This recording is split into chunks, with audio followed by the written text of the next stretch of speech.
Walton County commissioners are making changes to Morrison Springs Park in Ponce de Leon. Officials say there are too many people packing the natural springs and they need to make some safety improvements. As News 13's Kimber Collins tells us, the board agreed to add staff to the park and are looking at adding an entrance fee to the popular watering hole.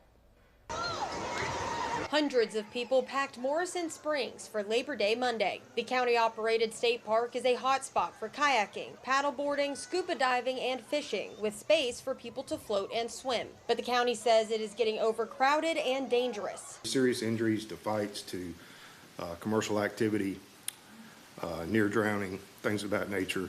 A large boat in the springs with swimmers all around it, that's dangerous. And there's just people parking everywhere. County Administrator Stan Sunday asked the board to approve going back to the state and revising the management plan. Potentially charging an entrance fee,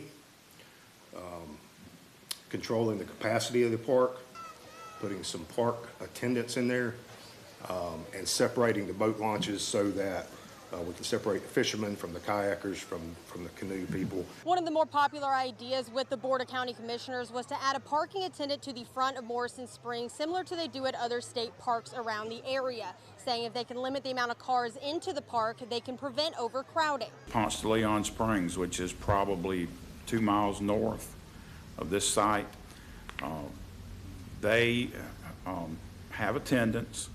They charge $4 a vehicle to enter the park, and when that parking lot fills up, they close that park, and they don't let people back in that park until enough people leave. The board unanimously approved to hire 2 seasonal employees and to discuss revising the operation plan with the state. Entrance fees and parking capacity will be brought forward for public input at a future meeting. In Walton County, Kimber Collins, News 13, Panhandle Strong.